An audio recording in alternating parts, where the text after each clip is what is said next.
The 20th century began with optimism, new inventions, growing cities, and the belief that humanity had entered a golden age of progress.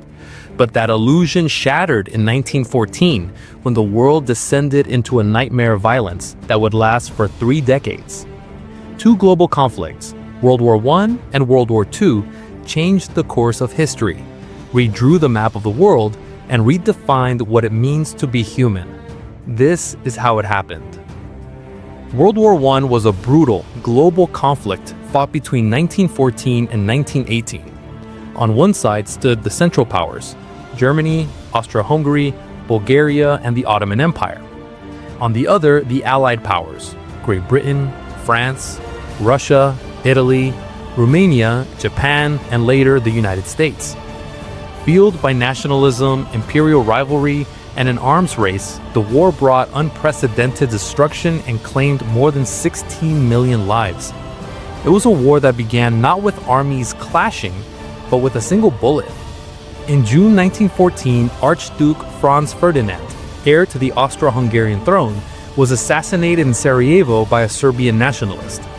Austro-Hungary blamed Serbia and, backed by Germany, declared war. Russia mobilized to defend Serbia. Germany declared war on Russia, then on France. Within days, Europe was burning. It was a chain reaction, alliances turning a local crisis into a global catastrophe. Germany's plan, known as the Schlieffen Plan, was simple but risky: crush France in the west before Russia could fully mobilize in the east. German troops swept through Belgium toward Paris, but at the Battle of the Marne, French and British forces stopped the advance. The dream of a quick victory died there. Both sides dug trenches, stretching from the North Sea to Switzerland, beginning a new and horrifying kind of warfare. Life in the trenches was hell: mud, rats, disease, and constant shellfire. Men lived, fought, and died in ditches that barely shielded them from the horror above. Between them lay no man's land, a wasteland of barbed wire and death. New weapons changed everything: machine guns that cut down waves of soldiers, tanks that crawled over craters, and chemical gas that blinded and suffocated. Industrial progress had turned killing into science. On the Eastern Front, Germany and Austria faced Russia, and vast, bloody battles. Millions died for little gain. To the south, the Ottoman Empire joined the Central Powers, opening fronts in the Middle East, fighting over oil, trade routes, and the Suez Canal. Allied forces tried to open a supply route to Russia through the Dardanelles Strait, leading to the failed Gallipoli campaign, where thousands of soldiers from Britain, France, Australia, and New Zealand perished against Ottoman resistance. In Africa and Asia, colonial troops fought foes far from home, proving this truly was a world war. Italy, initially allied with Germany and Austria-Hungary, switched sides in 1915 to join the Allies, seeking new territory. But on the Isonzo River, 12 Italian offensives changed almost nothing. At sea, Britain's Royal Navy blockaded Germany, starving it of supplies, while German submarines, U-boats, targeted Allied and neutral ships. When a German U-boat sank the passenger ship Lusitania in 1915, killing Americans on board, global outrage grew.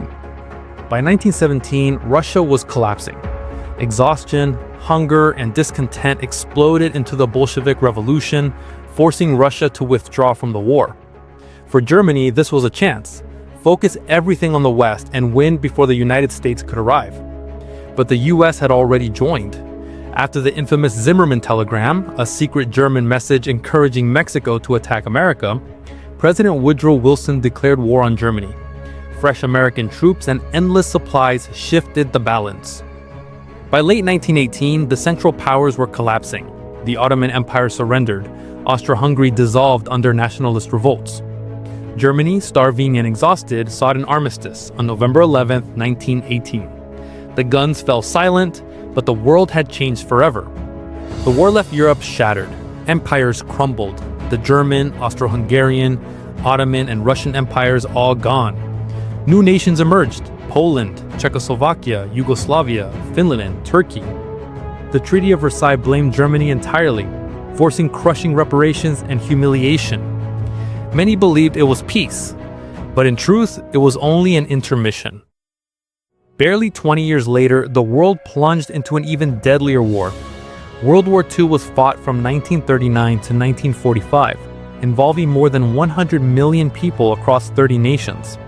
At its center, once again, Germany, now led by Adolf Hitler and the Nazi Party.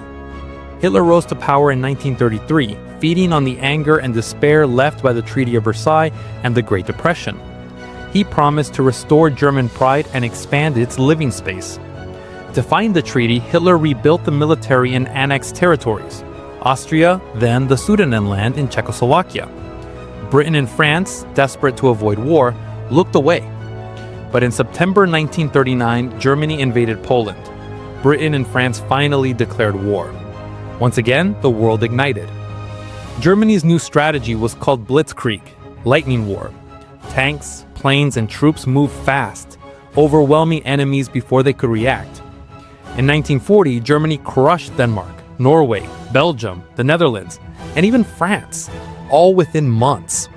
At Dunkirk, the British army was trapped but miraculously evacuated by hundreds of civilian boats. Then Hitler turns his eyes to Britain. The Battle of Britain was fought entirely in the air, the first of its kind. German bombers rained fire on London and other cities and what became known as the Blitz. But Britain held firm, and the Royal Air Force turned back the invasion. Meanwhile, Italy, under Benito Mussolini, joined the war and invaded North Africa and Greece, opening new fronts that drained Axis resources. Then came the turning point, Operation Barbarossa, Hitler's invasion of the Soviet Union in 1941. It was the largest invasion in human history. German armies swept deep into Soviet territory, capturing millions. But they underestimated the vastness of Russia, its brutal winter, and the determination of its people. At Stalingrad and Kursk, the tide turned. The German army began to retreat and would never fully recover. In the east, Japan sought dominance over the Pacific. It had already invaded Manchuria and China. Then, on December 7, 1941, Japan attacked Pearl Harbor. The United States entered the war and the global balance shifted once again. In the Pacific, fierce battles raged. Midway, Guadalcanal, Iwo Jima, each bringing Japan closer to defeat. By 1943, the Allies were striking back everywhere. The Battle of El Alamein turned the tide in North Africa. Italy fell after Mussolini's collapse. In June 1944, the Allies launched D-Day, the largest amphibious invasion in history, landing in Normandy, France. From west and east, Allied armies closed in on Germany. In May 1945, after Hitler's suicide in Berlin, Germany surrendered. But in the Pacific, Japan fought on. Even as cities burned under relentless bombing, its leaders refused to surrender. Then came the most devastating weapon ever created. In August 1945, the United States dropped atomic bombs on Hiroshima and Nagasaki. Within days, Japan surrendered. The Second World War was over. World War II was the deadliest conflict in human history, around 60 million dead. It ended the dominance of Europe, led to the creation of the United Nations, and began a new rivalry, the Cold War, between the United States and the Soviet Union. From the ashes of destruction, the modern world was born. New nations, new powers, and a new promise: never again.